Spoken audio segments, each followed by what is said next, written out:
Featherweight title challenger Ricardo Lamas is aware of the steep mountain ahead of him, but also knows that proper maintenance is just as important as hard and dedicated training.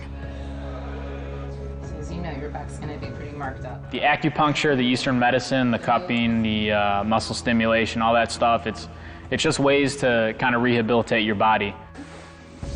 This is just kind of preventative measures to make sure that my body is working right, that everything's aligned, and that I'm feeling good so that I could push harder the next day. Right here?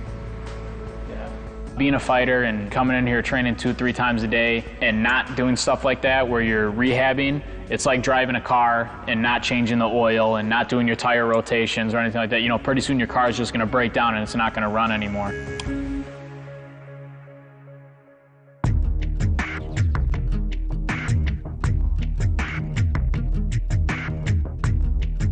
I train at 2 gyms. When I'm in Illinois, I train at Top Notch MMA in Villa Park.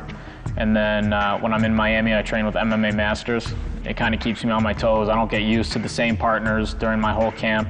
Basically, since we're preparing for a 5-round championship fight, we start 8 weeks out, a little bit more time to prepare, especially with this tough opponent we have.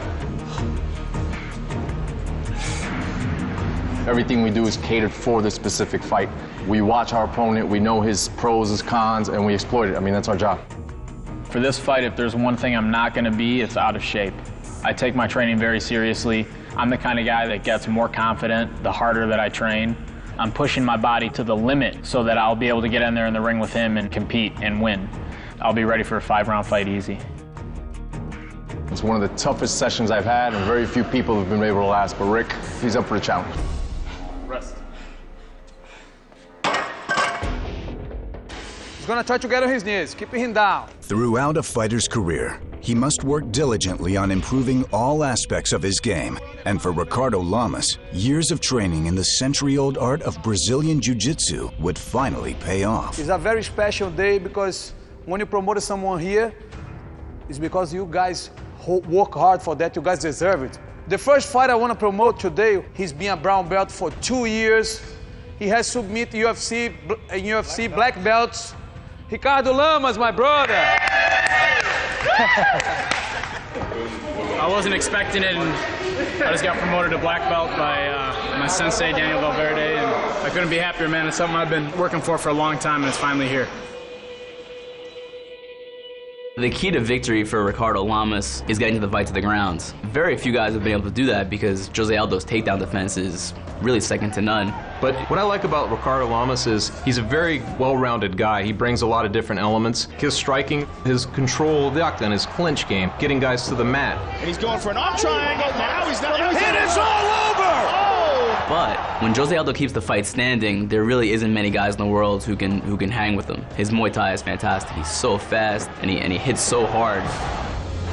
Oh, goodness! There's a lot of things you have to worry about when you fight a guy like Jose Aldo. He kicks hard, he punches hard. His timing is so good that, you know, those knees come up right when you're coming in for a takedown. Oh! That's it, trying to finish it! He's strong. He's got good takedowns also that we saw in the fight against the Korean Zombie. Acho que o meu estilo pode casar com qualquer lutador. Acho que eu tenho um estilo diferenciado. Eu consigo lutar tanto em pé, no chão, onde a luta cair. Eu acho que isso é um diferencial meu em cima dos meus oponentes.